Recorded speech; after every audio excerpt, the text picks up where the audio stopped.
What is going on, everybody? Welcome to the Purgatory's Anarchy podcast, episode 1. Ironed out a bit of the situations and all that stuff. We're here to talk about gaming, and if people that don't know that, we talk a lot about Splatoon, but at the same time, we talk about video games here. This is kind of where this channel can kind of branch off into other games other than Splatoon, and Splatoon's a great game, and I'm still gonna keep doing Splatoon content, but these podcasts are kind of where I can kind of get away and get the podcast going. For variety stuff, you can go to the Purgatory Plays channel. But today we got a lot to talk about. We got the Sizzle season of Splatoon 3 that's coming out, I believe, end of May, or I think June 1st. We got a lot of, just a bunch of gaming news from the Sony showcase thing, to where we got a bunch of cool little game announcements, and we'll go to that in a bit. And then lastly, I'm going to be talking about Tears of the Kingdom, and why we're saving that for last is because the first half of it's going to be spoilers, so I wanted to time it to where the very end of this podcast is spoiler territory. And so we're going to listen to some ambience of Tears of the Kingdom, because I actually just beat it. But let's talk about Splatoon Sizzle season. So we got a lot of details on it, and I will be making a patch notes video about it pretty soon. So I'll be on top of that whenever I get the chance to. I was kind of waiting for all that content to kind of just go out and kind of just seep out a little bit, if that made any sense. I don't know. Because we don't get all of our information from, we don't get all of our information in one day from the Splatoon Twitter. So instead of making multiple videos to where it's just me talking about, oh, this is what we got today, I kind of wanted to kind of just condense it all down into one convenient video that just tells you everything that we learned from Twitter, YouTube, whatnot. So yeah, so we already got a lot of information, especially looking at the map and whatnot. And the new map at least looks pretty cool. Humpback Pump Track, not too sure about. I'm not even sure if we got stuff about that yet. But again, I will be covering pretty much everything whenever it all kind of, I guess, dies down a little bit. I don't know when it's gonna stop, but I'll probably do a cover video of just kind of where we're at, and then do a convenient video. So we'll see about that. But the new map looks pretty cool. I really like the colorfulness. I love how the theme is kind of a mall, and then it's also kind of like a mahi-mahi in the middle of like this giant pond or swimming pool area, and then people like canoeing around, just kind of sightseeing the whole battle as it goes on from different angles, just from like a cool perspective. I think that's so cool. Imagine like the spectator cam is on that boat going around the stage. That would be so sick. But I don't know. Maybe they maybe they put an Easter egg like that in it, and that's why they showed that little part off so much. But who knows? I'm really curious to see how Rainmaker and all these other modes work in it, especially tower control, because the tower control maps have been like some of my favorites for the most part in most maps. And I'm wondering if it plays pretty well here. I'm still trying to get better at Rainmaker. To be honest, I haven't played any Splatoon 3 ever since Tears of the Kingdom came out. The only Splatoon I played was Splatoon 2's Octo Canyon, and that's pretty much it. So this week has been kind of dead because I'm kind of just at the end of Tears of the Kingdom. So yeah, but I plan to get back into the groove pretty soon because, again, we'll talk about it. But Humpback Pump Track, I'm hoping they make proper changes that helps it for the better, because to be honest, the map in itself wasn't the best. It was kind of just middle of the line. It wasn't bad, but it wasn't very good. So, I don't know. It was, I don't know. It was definitely pretty interesting. But new kits that we got, I did see that the Spider Shot Nova kit got something. I think it was Sprinkler, and like a lot of people are questioning it, but I think what I was getting was I forget what that thing is called. It goes forward and explodes at the end. I've been playing way too much Tears of the Kingdom. I'm not even like ready to talk about this stuff, it seems. But I'm really interested to see the Dapple Dualies in the new map, and how these all play, and I'll be doing like these map walkthroughs throughout the night or throughout the season. So just like we did every season, we'll try to pump out the map overviews within the first day, both videos, double upload, and then we'll try to, if I do get some gameplays on it, I'll try to upload like gameplays on both maps into one video, since I've already uploaded so many in that same day. But yeah, I think I have a lot of hopes here. I think the challenges mode, from the way they worded it, it made it sound like that it was going to be a limited time mode and only be at scheduled times, which would absolutely suck, honestly. That would kind of give a whole L on the update, but I think they just confused the wording. I think it's going to be permanent, but they're going to have it to where schedules at certain times for people to compete, kind of in like mini tournaments that they have going on.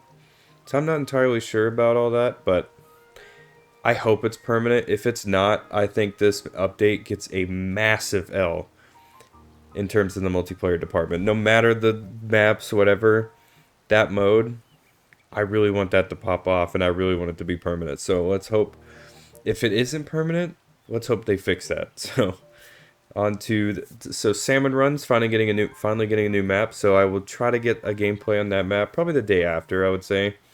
That or whenever it gets in the rotation, which I assume will be in rotation shortly after the season update comes out.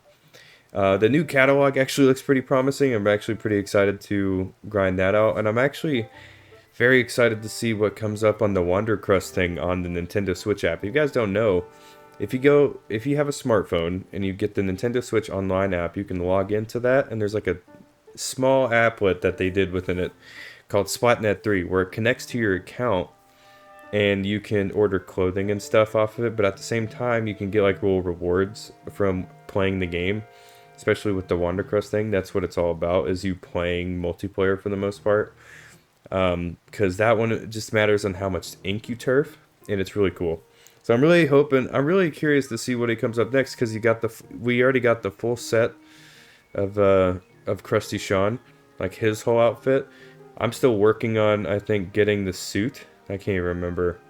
Yeah, I'm still, because I think I got the shoes and the hat. I think I need to get the Krusty, like, the Krusty suit. I can't even remember. But I'm super excited to unlock that whenever I do. But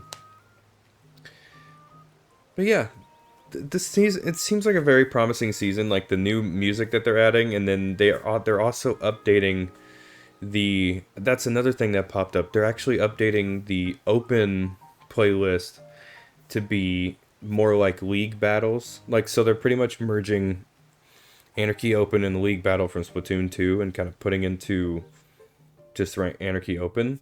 And now there's like an MMR system to where the matchmaking is a bit more balanced in terms of like, if your team's like a 4-stack, then you're just absolutely, you're getting matched with people of like that same rating. And if you're like a random, just playing with other randoms, your rating will be like vary. So that's kind of to get the varying lobbies, as if you just play various people. So who knows? I'm actually kind of excited to see how the matchmaking system comes up, because honestly, Anarchy Open's matchmaking system has been kind of atrocious, for lack of a better word. But excited for all the updates. Let's move on to the PlayStation Showcase. So, PlayStation Showcase had a few highlights for me. I think it was actually pretty decent. Like, the Metal Gear Solid announcement was crazy. They announced Ghost Runner 2. There was that, it's like Ghost Blade. I forget. It's like the really cool like ninja samurai game. I can't even remember what it was called, but that looks sick. The one that really caught my eye though was Bungie's new IP Marathon, which I'm not sure if people will know, but it's actually a reboot. It seems like it's going to be a reboot of a game they made way before Halo, and that was called Marathon.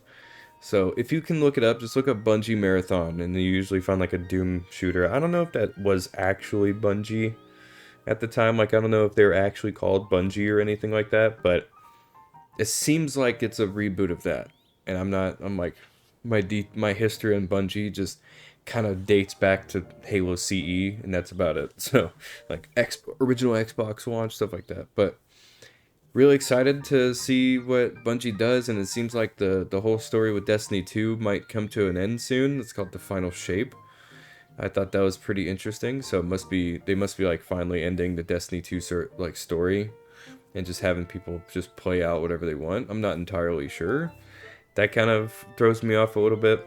It seems like they're gonna go full swing into Marathon, which is cool. If it looks like a looter shooter, so I might actually be interested, but who knows. But yeah, the whole Spider-Man 2 stuff was pretty cool. I never played the first game. I'm not like super huge on Spider-Man as like a lot of people I know are. But the new game actually looks pretty sick, and I'm pretty excited for people that will be able to play that. I probably won't play it at all. I have it, like I have a PS5, but I feel like I still need to play the first game and then Miles Morales, and then I play Spider-Man 2, and I'm just like, I don't know, there's a lot of games on the catalog, on like the backlog that I already have to get through, so I still even need to beat Metroid Fusion on the Purgatory Plays channel, but it was not a bad showcase from them. I'm really looking forward to Xboxes to see how it is, and I don't expect much. I'm actually more excited for Summer Games Fest, and I might actually do like watch parties on those because I think those will be a lot of fun. But yeah, it's gonna be an exciting time for gaming again, and it's like gaming kind of hits that dead spot, and then it just pops off again, and we just keep going, and it's pretty sick. And you know, Zelda's been keeping me over for the past week and a half, so yeah. Yeah, no, honestly, Sony Showcase. I mean, so far they're the only ones that have really done a showcase yet. So right now they have the crown. We still need to see something from Nintendo, assuming that they do one soon. Which I'd imagine they're gonna do one soon because it's coming about that time. They usually do one like June, July-ish. So I feel like they're probably gonna release one around the same time Xbox does, because Xbox is doing the whole Starfield Direct afterwards, which I'm actually pretty excited to look into because I didn't want to. I kind of want to go into the game blind, but I also don't because I don't really care about it enough as much as I would say I cared about Zelda Tears of the Kingdom. I tried to go in as blind as possible for that. And so I look at this, I'm like, meh, I don't know. Anyways, yeah, I'm assuming Nintendo's gonna get one where we have the whole Summer Games Fest thing, so that's probably gonna have some pretty surprising announcements in it because there's a hell of a lineup there. And then we get the Xbox showcase. Nintendo Direct's usually announced like a day before it comes out, a day or two before it comes out, so we'll only know whenever it's like the next day. I don't think they really plan them in advance anymore. They just kind of say, "Hey, check this out tomorrow," like the indie thing. So we'll see. The indie thing was actually pretty underwhelming too, but yeah, pretty exciting time to be a gamer. I think Sony really did pop off with their stuff, and I'm actually excited. Kind of glad I kept my PS5 because I will definitely be checking out whatever they got in store that piques my interest at least. So, yeah. So, at this point now, we're going to talk about Tears of the Kingdom because that's what I wanted to talk about the most with this podcast. Gaming is at an all-time high right now. I think it's amazing. But let's go ahead and talk about Zelda Tears of the Kingdom. And right here, I will say it's no spoilers. This is where we don't talk about any spoilers. We just talk about my general opinion on the whole thing. And then when I will give everybody a pretty much a 30-second, 30-second to 1 minute preparation time to click away. Because I will be saying spoilers. Like, I'll say that a lot. Yeah, that's the hot word. So no spoilers right now, non-spoiler territory at this current moment. But overall, I just completed the story, and I'm still not even done with all the shrines in the game yet. It's crazy. This game is amazing. It's literally the perfect game, and I say that wholeheartedly. I have logged.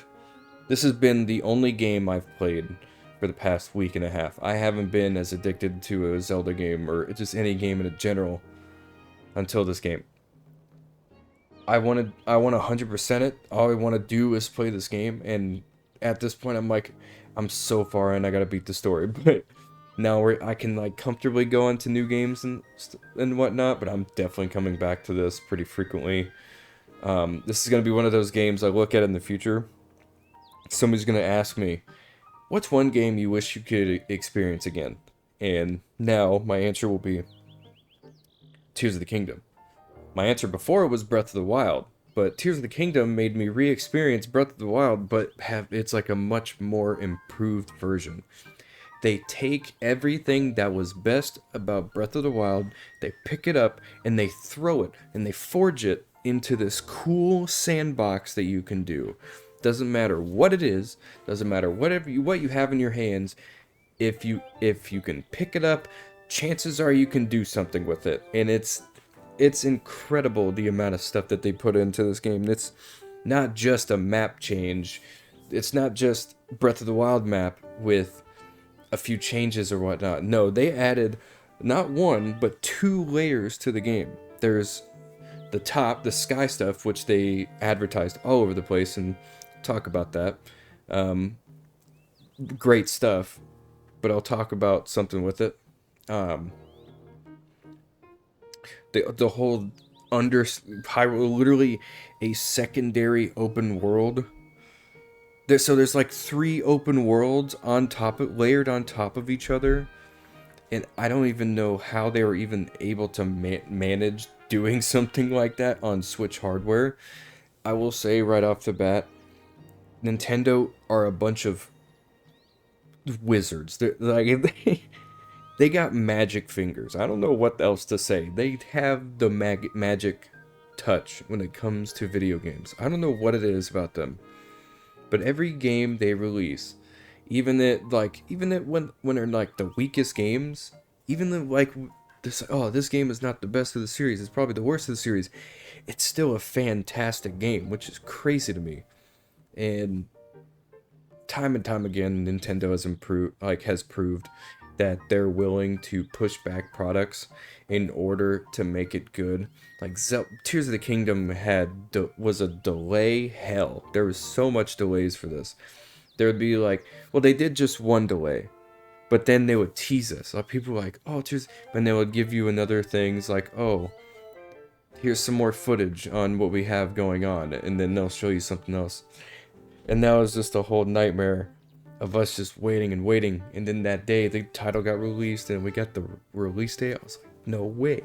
So that we're at this point to where I'm sitting down playing this game. I was actually kind of nervous, and I play it. I'm just blown out of the water. I don't go into gaming expecting much anymore, and I just underestimated Nintendo for some reason here, because it's everything that was best that I loved and made better, and also created new that also made it better. Like the addition of the Zone Eyes, insane. The whole being able to forge a vehicle and drive it around the map, insane. The amount of just things you can do in this game are crazy, especially with the building mechanics. There's a lot of side quests, side adventures that give you crazy rewards. A lot of the amiibos can actually be obtained in this game without needing the amiibos or the DLC or whatnot, like how Breath of the Wild did. Like, you can get the Majora's Mask, you can get, it's not very, it doesn't feel like much of a reward whenever for the enemies that you have to go up against, but you can get just about every amiibo, and that's not even spoilers. That's just something that's like, that should be good news for people, because that is insane. So you'll go to find a lot of very cool stuff, like outfits and whatnot.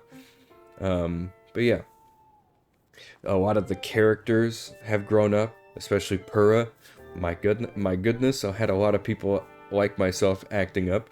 We got like updates with Paya. We got all the updates with all the characters that you met in the first game, and seeing just everybody. It makes it so much more special as well, especially if you played Breath of the Wild, which I do recommend playing Breath of the Wild to get that kind of same experience. Because you'll run into that person like, oh, look, it's them but grown up. It's so sick. But where I'm standing is pretty much non-spoiler. This is very, very much like right after the beginning. So Um, yeah, it's mind-blowing. I never played a game like this, and the fact that it runs on a Switch is another feat in its own. I will say, and I will talk about the performance issues. I did have a few performance issues, but even then, when my frame rate would drop, it would still feel so smooth, like they were like they had some sort of compensation. It feels like Nintendo kind of knew that they were gonna have frame drops, so they tried to make the game feel smooth whenever that happens. And I don't know what they did. Again, wizardry, whatnot. It's crazy. It blows my mind. But yeah, the story, incredible stuff. The way they reward you for it is incredible. The little just nice little details of them taking parts of the map and making them interesting and actually making them important.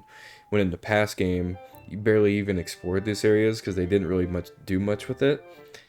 The fact that there are more shrines that you can do, especially just in base game, there's so many more that you can do than in the first game.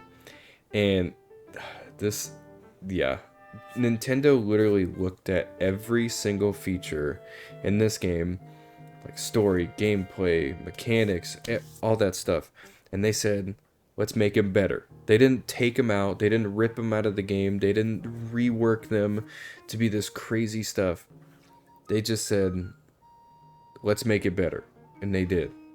They didn't, oh my gosh, it's so good because one of my biggest ups is the arrows system, especially with the materials. Because now that you don't have to just buy bomb arrows, ice arrows, fire arrows, lightning arrows. Now you can just have an arrow and you attach something to it. Like take the eyeball, for example. Arrow, attach the eyeball, shoot it in the vicinity of an enemy, and it homes to them. It's so cool. The amount of things you can do with this game, especially building vehicles. You can build a tank. You can build an AC-130 if you wanted to. You could build a little tiny little motorbike, like a like a hover bike with just like 3 parts. You can go up into the sky, do all these puzzles. I think if I had to say, I have two. I would say they're nitpicks because a lot of people might not really feel the same. But I think the two things I wanted was actually, that's spoilers, so we'll go into that here in a second. But I think I wish they did more with the sky stuff. Don't get me wrong, the amount of puzzles you can do, the way they kind of implement the sky, like, and make all these platforms, it's just, it works so well, and the sky stuff is amazing, and I love what they do with it, especially in terms of the story. But it's like, I want them to do more, because there's just like areas where the sky is just empty, and you're like, oh, I feel like they could have done something, but at the same time, maybe there's some kind of, I don't know, some kind of stuff going on that made them just not be able to do it.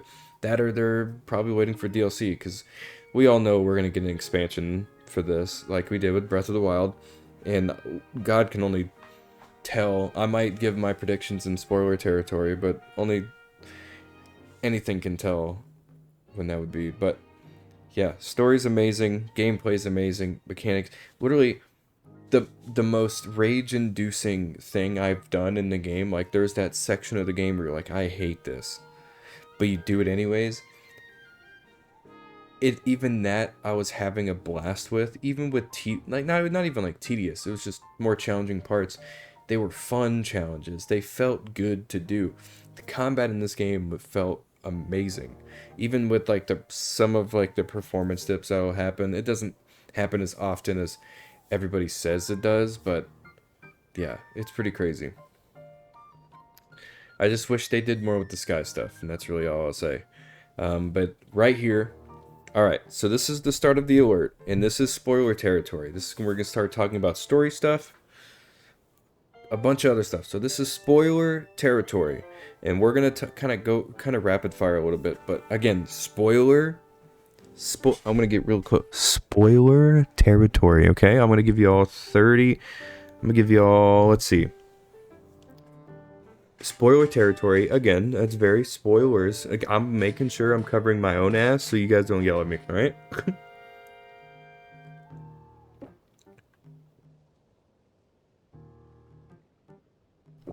I can wait. Still sitting. It's spoiler territory, by the way. Spoiler territory, in case you... has it been a minute? I can't really tell if it's been a minute.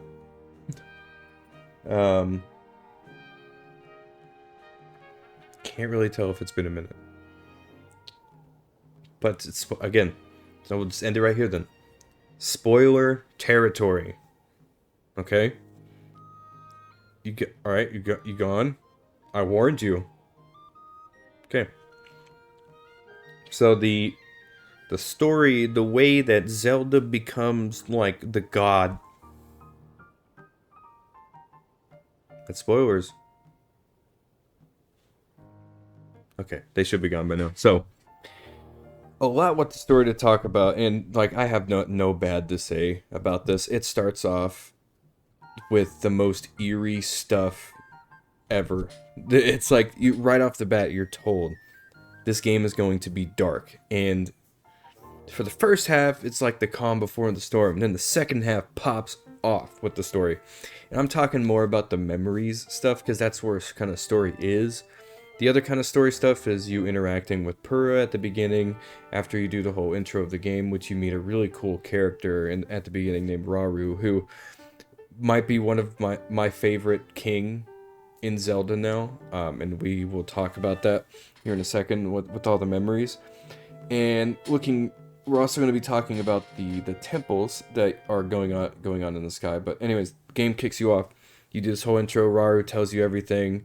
Tells you like kind of what he knows what's going on before everything has happened, and he doesn't know about all the Zelda stuff that's going on after, you know, when they explain the imprisoning war is when Rauru, you kind of figure this out very early in the game, but Rauru is the one that sacrificed himself to take out Ganondorf, who is a very evil creature that has returned to this game, which was probably one of the most welcoming returns because my goodness has he made this story so much better. The amount of stuff that they had him do and the amount of flesh that they added to his character, like in terms of the writing, I think this is the best Ganondorf we've ever gotten. Like everything in this game I think is the best iteration of what we got, because Ganondorf is crazy. His design is amazing, especially the dark one, the Demon King Ganondorf. I think it's called. That design, incredible. And oh my goodness. But going back, Rauru reveals he's the king. And then so when you kind of drop in, you find Lookout Landing, you meet Purah for the first time, you realize she's hot as hell, and then she tells you about all the phenomena going around, and you just go, it's very much like the Divine Beast system, to where you just go to these same areas, it's really cool actually, because it's like, what would this area look like with different weather? What does Death Mountain look like with no lava? That's something you find out very quickly when you go to Death Mountain, is you can walk in there without the flame guard stuff, except for when you're going in the caves. That's the only time when it's hot. But you don't need the flame stuff, even after you beat the temple there. But you go up, get your stuff, and then the cool part is once you get those temples done, you get a cool upgrade similar to how the Divine Beast thing is, to where in this time you have all these characters that walk around with you. Like first one, the game kind of points you towards. So I think at the order that the game kind of tried to tell you, you can do whatever order you want. It's still very much the Zelda open world, but with the game's giving you like a recommended path, and it's like this will be the easiest way to go. So it starts you with Rito, and you go to Goron. I did it out of order. I went Rito, then I went Zora, then I went Gerudo, and then I went Goron. What I think it was Rito, Goron, I would say Zora, and then Gerudo, because Gerudo is probably the hardest one for me. But you pretty much do all those, and then, so kind of skipping through all that, it's very the cookie cutter Breath of the Wild structure, and that's not bad, and it's amazing actually. And then this is where it starts to get interesting. You now have to. I figured this out in the hieroglyphs, and I actually got the Master Sword before this point, but you realize throughout the game as you play on and you do a bunch of side quests and kind of just pay attention to the story a little bit, you realize that the Zelda that you know and love is actually a decoy of Ganondorf. But you kind of like learn that pretty early on, I would say. It's like you catch on to it the first like the phenomena, weather phenomena you go to, and yeah. So before you get to this point, I would say do the geoglyphs first, because that's how you can get the Master Sword. You get the Master Sword by going through the geoglyphs, and crazy twist to like the story is the fact that after, you know, it's very much shows the how Ganon became the power and what happened with like kind of the events of what happened with the first and like the first king and queen of Hyrule, like the king and queen, the founders of Hyrule, pretty much like what happened with them. And you realize that Sonia unfortunately gets killed by Ganondorf, and that's how he gets her secret stone, and that's how he becomes the Demon King Ganondorf, and which is insane, incredible story writing for him. Is like you realize right out of the gate he's evil, like he's pure evil, and he will do anything to get it. And so you kind of learn in the geoglyphs as well that he's been using like Zelda as a puppet, he's been using like a copy of her that's a puppet. And so after you get these geoglyphs, because at the beginning of the game the sword gets destroyed, and I forgot to mention that at the Temple of Time, after you do all the intro stuff and right before you enter the open part of the game, you send the broken Master Sword that was broken at the beginning of the game, you send that back in time to Zelda, where she finds it, and the game kind of just stops there with the story. Like what does she do with that? Like, what is she gonna do with that? And that's where you do the geoglyphs, because after you do the geoglyphs, it eventually lines up to the point to where she gets the Master Sword, and it kind of continues on after that. And that's when you realize that so the game tells you about this secret stone, and if you consume it, you become a dragon. And so the only way the only way Zelda felt that she could restore the power to the sword was because it was completely broken. I don't even think the Deku Tree could do anything about it. I'm not entirely sure, but she eats the secret stone, she becomes a dragon, and then that sword gets like lodged into her head so she can fix it. And she's like fixing it as the dragon. She's adding her powers to it along with what it already has, and she's infusing it. And you get this really cool cutscene because it tells you about that, but then you realize she's been flying around the map the entire game. She's been there the whole time. She's just that dragon that you see at the very beginning of the game whenever you go into Great Sky Island. If you notice a detail at the very beginning of the game, is there's a dragon that kind of circles around, and it's like doesn't leave that area. It circles around as if it's watching you the whole time. I noticed this whenever I did the second playthrough. Not a second playthrough, but like playing through the intro again just real quickly. And you realize that dragon has been there the whole time. And I'm like, no way. Such a freaking cool detail. Another thing that blew my mind. And I was like, I didn't even notice, because I noticed there were 4 dragons, and there was one that was only in the sky. And I was like, how do you get to that one? Like, what do you do? Turns out, and it's just like a cutscene plays that shows you that shows her her restoring the sword and all the whatnot, and it lines up to be at this platform, and you just go down. It's a cool cutscene with using all your stamina, and then you get the Master Sword back, and it's a fantastic cutscene. And then after that, I had the Master Sword. Go up into the castle. You realize that you find her. You realize she's a decoy, and then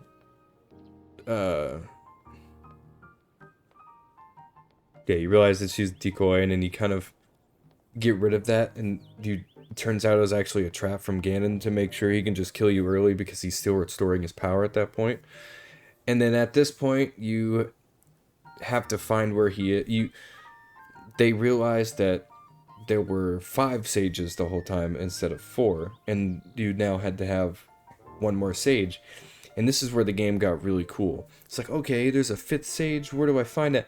For me, I got really lucky finding it first. To people that are in this territory, like the spoiler territory, I'll say, I'm not even going to tell you where it is, but I will say I literally was like, do I go here? And I got it right the first time. I didn't even look for any hints. I just made it there. And I don't know how I did it, but it's that special moments to where you like that felt so rewarding in this game. Even after doing shrines and whatnot, it felt so rewarding. But anyways, going off with the story, you do all that. You realize that it's Monero, the sage spirit, the one that you see throughout the cutscenes. It's like the inventor one, that she's like the engineer. And you like realize that her spirit's still there, and you go into the depths again. And you have to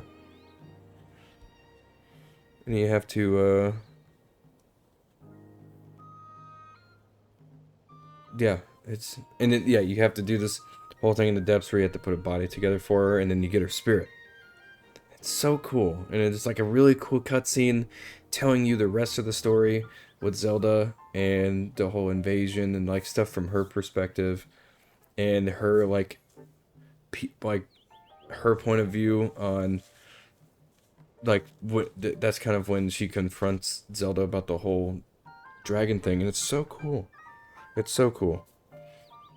But at this point, you have to find Ganondorf, and you can actually find it through a few side quests in this, but you can just go straight there.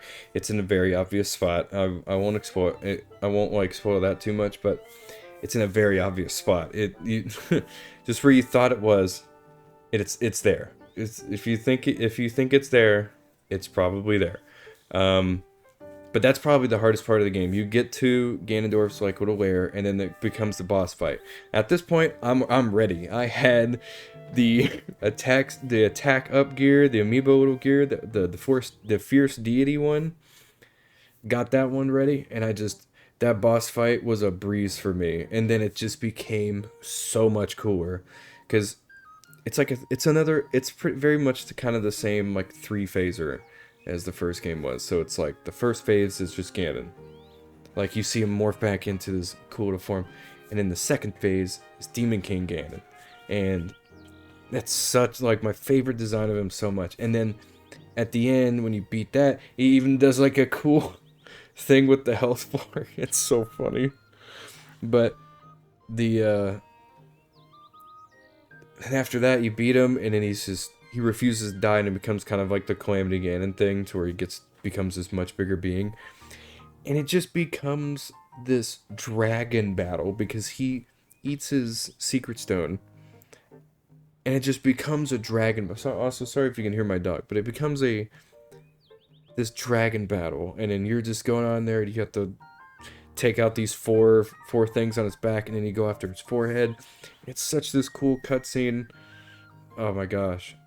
It's such an interactive ending cutscene too, to where you like, oh yeah, after you kill it, you go into like this afterlife thing. I kind of don't want to spoil that part too much, because it's so important.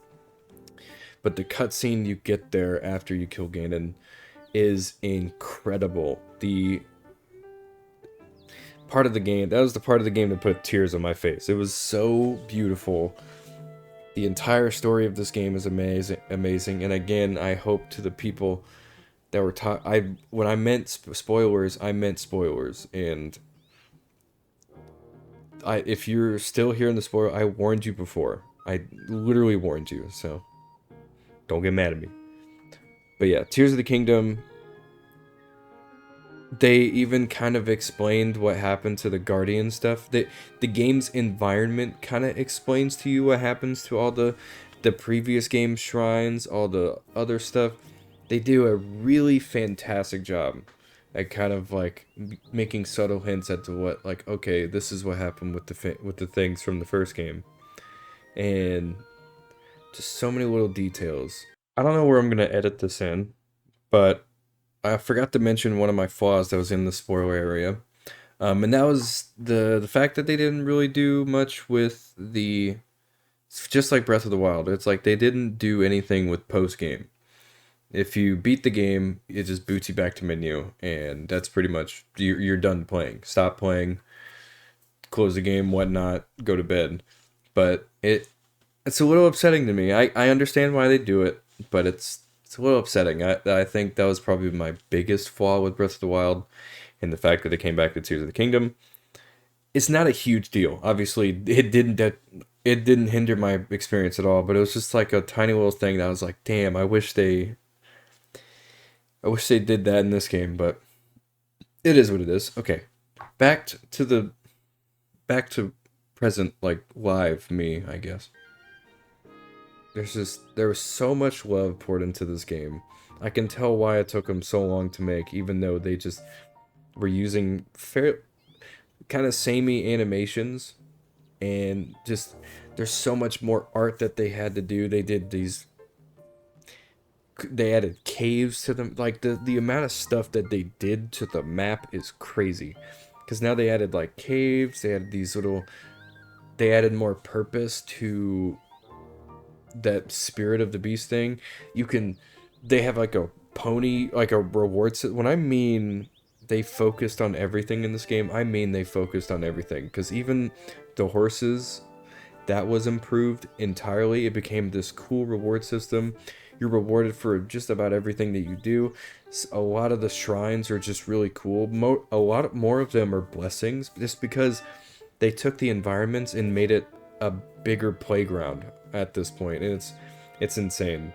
The fact that you can go into the depths and you can refight the boss fights, and you get like enough charge for, you get 100 crystallized charges, which is good for your battery. Which the Zonai devices, I haven't even touched that too much. Zonai devices literally I think might be my favorite part of this game, because you can just build this plane, take it up into the sky and go, or you can like build a scaffolding to help you scale a mountain faster. You have this stuff that you can mine in the depths, and you can kind of upgrade that whole system. The battery that you get at the beginning of the game, and it becomes like a whole new stamina system, because now there's like fuel for these vehicles that you can do. I think my only like big flaw with them is the fact that the parts themselves have durability to them, so you can't just use it forever. And I get why they would make you do that. Like they're forcing variety and not just making it to where you can just go from point A to point B with the same thing the whole time. And I get that, but I do prefer to kind of do it on my own and just let me take that vehicle. The weapon durability system, I actually kind of forgive more in this game, because there's far more to do with weapons in this game than there is anything else. Like, something breaks, you can just make a new one pretty easily, just by finding the right stuff. There was never really a time to where something broke and I'm like, damn, I lost that item. No, I had some more in the back pocket, and I was able to just put a new one together and just keep using it with like the same-ish damage numbers. It's so cool. I can't praise this game enough. And we haven't even talked... Yeah, we haven't even talked about the performance. Well, we have, but honestly, the people... I've been seeing a lot of people complain about the performance of the game, saying they saw muddy textures or whatnot, and honestly, I didn't notice the muddy texture stuff too much. I did notice a few, I think they're bugs, but honestly, with a game of this scale and so much flesh, the fact that there's very minimal bugs kind of surprises me. But I do get like a few bits of pop in to where like rocks in like giant cliff parts just won't be there, and then they'll load in eventually. I do get those every once in a while, but that doesn't ruin my experience at all. There's literally nothing in this game really that took away from my fun in this experience. No matter what I did in the game, I just had a blast with. And the fact that, even these bugs of pop-in or whatever, popping in to my screen, funny enough. Um, that didn't bother me at all. I just find it kind of funny because it reminds me, oh, it's a video game. I get the whole immersion thing, but the moment, especially for games like Zelda and whatnot, but the moment I lose my immersion is the moment I'm out of my character's body, pretty much. Like, first person experiences I can understand, but third person stuff, it's like, I don't know. I don't really get the. I think the people that were just complaining are just the people that just want to hate on things, because Tears of the Kingdom has been getting 10 out of 10 ratings, and even though it does have a very few amount of things that I don't like, I still call this the perfect game, because those are technically just nitpicks at this point. I can't let that take away from the rest of the experience. This game is literally perfect in my eyes, and the fact that this even runs on a Switch and like fairly stable 30 FPS for the most part, and the graphics still being there is so many times I just stopped and just looked at the view of like this new area, and then just spent a lot of times in the towns because they were massively improved, and there's just so much flesh and blood. It's just, you can tell Nintendo just wanted to make, you can just tell that they're just making a good game, and I feel like they knew it from the start, because they just took the ideas that they had and they made them so much better. And it just kind of goes to show that developers can still make great games. With this industry can still have great games. It's just there's not, I guess, like, not a lot of time for them, or it's just the fact that with the American industry, I would say, we lose the moment a game comes out, everybody leaves the company. With Nintendo, they've pretty much, I would assume that as much, but even Eiji Aonuma, they've been working on Zelda ever since the NES. Like, ever since Zelda started, it's been like the same pretty much developers. And it just goes to show that, like, you need to have good work environment. You need to be able to, it's just whenever there's all around health, at least from outside trying to look in, it seems like they're in a very good health spot, because Nintendo cares about them. Nintendo cares that this game is good rather than it making money. Even though it is Nintendo's first $70 game, and I can see exactly why. And we'll go over that in the conclusion. But yeah, there's so much to this game that I would never expect it to happen. I feel like you just can't match this game right now, and like, I feel like somebody still could, but this will always be the king for me of open world games. Every little bit, every nook and cranny, there's always something to find, even when it's just small things like Korok seeds. This game is insane. So I will declare this now in my conclusion. This is my favorite game of all time. Breath of the Wild became my favorite game, but then this just took that game and made it crazier and more chaotic, with like a much darker story, which I personally do prefer. And the fact that it kind of brings in a lot of classic Zelda and mixes on Zelda's music, it's a love letter. It really is. It just shows that the developers of this game care enough to make a game that was already good even better, and the fact that they were able to pull this off is insane. And it deserves all the exposure it has gotten and all the sales it has gotten. Even if it's a console seller, it deserves that. It really is. It's incredible. So I can't speak highly enough of this game. We're talking so much, but yeah, this is definitely my favorite game of all time. And it's not even close. And it's probably going to be a long time until we see a game this good again. So, and that it's not like games are just going to be bad from now on. It's just the fact that this game is going to be great. But is it as good as Tears of the Kingdom? That's literally how I feel. I'm going to be like, but then I'm still going to be positive about the game. Obviously, not every game can be perfect, right? Like, it can be at a level as this, and like that's completely understandable. You usually never knock an experience for that. So, I've been talking long enough. Again, Tears of the Kingdom is an amazing video game. I highly recommend anybody play it.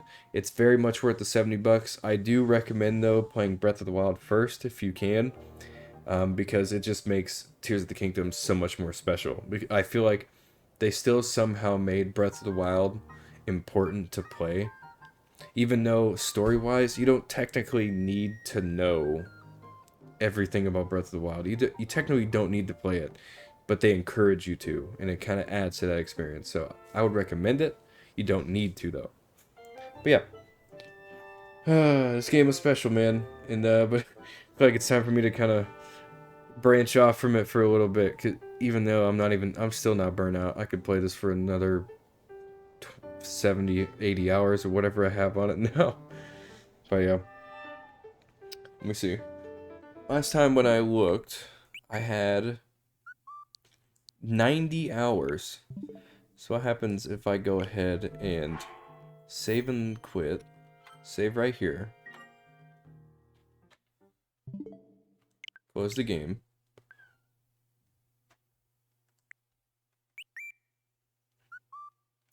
105 hours. It actually took me a lot longer to beat this game than it did Breath of the Wild, because Breath of the Wild, I think, took me 80 hours to beat. And I'm not even done with it yet.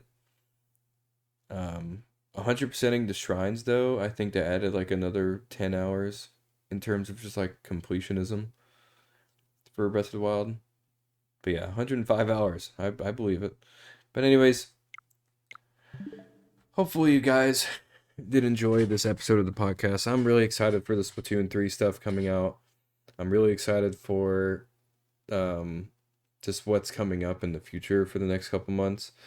Um, I think there's going to be a lot of good coming soon. So yeah, hopefully you guys did enjoy this podcast. This is probably like the first official episode. I will have graphics and whatnot updated by the next episode. I still call this early phase. Like everything's still pretty much placeholder, but I should have made a better placeholder image by now. So again, thank you guys so much for watching. Hopefully you guys did enjoy. Make sure to leave a like if you did. Make sure to subscribe to the YouTube channel if you're brand new. I say that like that, just in case I put this on other platforms. But yeah. And let me know, what did you think of Tears of the Kingdom?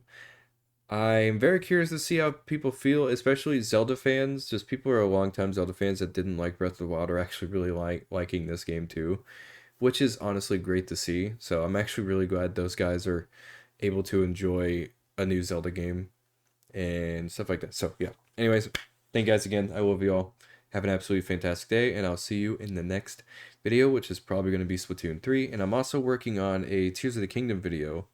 I don't know when that's going to be released. I need some time on that, but I will be posting that on the Purgatory Plays channel. Obviously, it's going to have spoilers in it, so just a warning in advance.